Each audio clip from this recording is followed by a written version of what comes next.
Yogaswami or Gnanaguru Shiva Yogaswami was a 19th century spiritual master from Jaffna, Sri Lanka.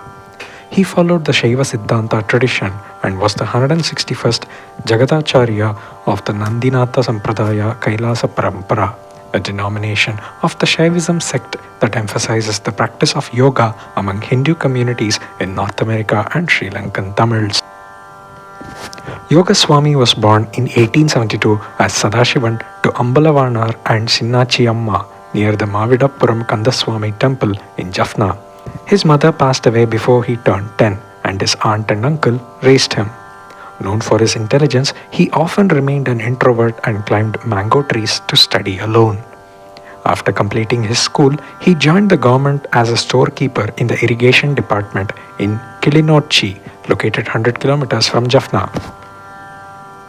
At the age of 12, Sadasivan contracted an infected wound on his foot. On his way to see a doctor in Jaffna town, he encountered a man named Chellappa Swami at the Nallur Kandaswamy temple. This man advised Sadasivan to mash a specific herb and apply it as a poultice to his wound. Following this advice, his foot got healed within days. This chance meeting marked the beginning of a transformative relationship between the guru and disciple. Later, during a festival at the Nallur temple, Chellappa Swami appeared as a disheveled sadhu. He took the bars of the chariot shed, looked at Sadashivan and exclaimed, "Hey, who are you? There is not one wrong thing. It is as it is. Who knows?" These cryptic words led to a profound inner transformation in Sadasivan, inspiring him to renounce worldly ties. He eventually met Chellappa Swami again, who instructed him to meditate continuously for 40 days on a flat rock, providing him with tea and water for sustenance during this period of penance. Chellappa Swami drew Sadasivan to his side and imparted 5 significant teachings. Be still. It was all finished long ago. We know not. All is truth, and there is not one wrong thing. Suddenly, he slapped Sadasivan on the head with his right hand, proclaiming, "This is the coronation." Following this initiation, Sadasivan became transformed as Yogaswami. He continued to visit his guru from the home of his aunt in Kilinochchi until he attained Samadhi in 1915.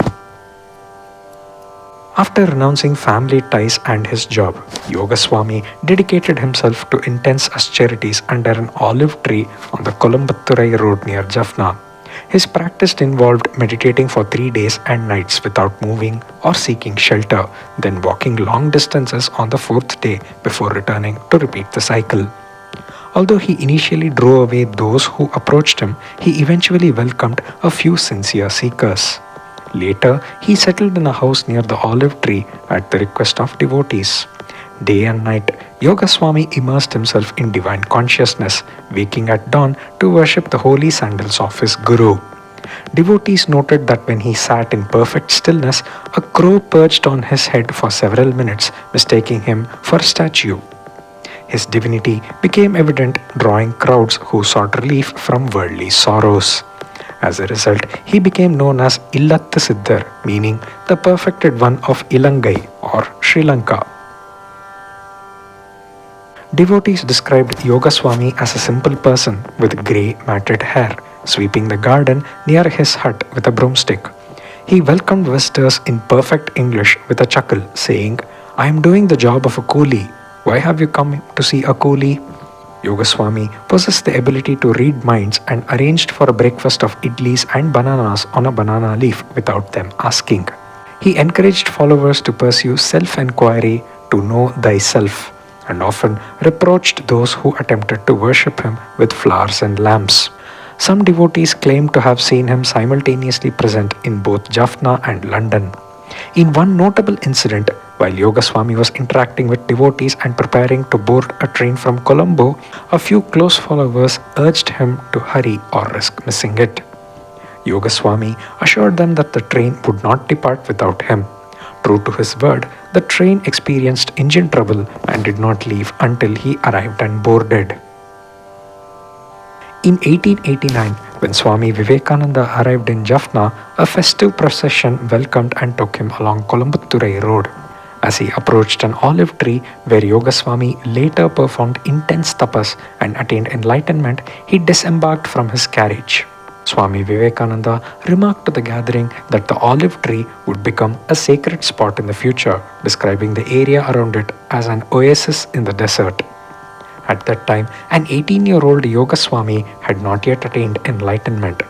He recalled his first impression of seeing Swami Vivekananda in Sri Lanka, describing him as a lion among spiritual luminaries. Swami Vivekananda began his address with the words, "The time is short, but the subject is vast." This statement resonated deeply with Yogaswami, inspiring him towards his enlightenment, which he repeated like a mantra.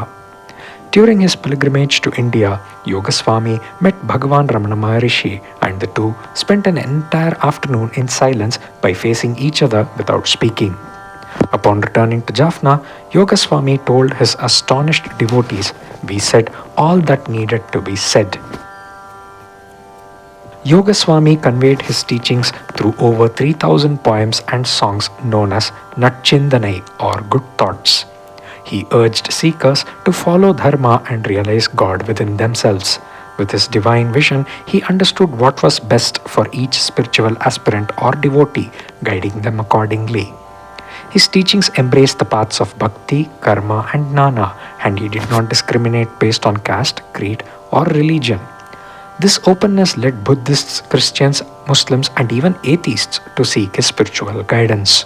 He encouraged his devotees to start a monthly journal titled Sivattundan or Servant of Siva. As his followers grew over the years, Yogaswami reluctantly allowed people to express their devotion by cleaning or repairing his hut. He advised ordinary people, except for a few spiritually advanced souls, not to abandon their worldly responsibilities in the name of renunciation, as the role of man in society serves as a spiritual lesson in the journey of life. In 1961, at the age of 89, Yogaswami broke his hip while feeding his cow Valli. He spent several months in the hospital where he continued to impart spiritual wisdom and guidance to his devotees while seated in a wheelchair. On Wednesday, March 4th, 1964, Yogaswami passed away at the age of 91 at 3:30 a.m. in Coimbatore. Many devotees came to pay their last respects. A temple complex now stands at the site where he lived in his hut for 50 years in Coimbatore. Om Shri Gurubhyo Namaha.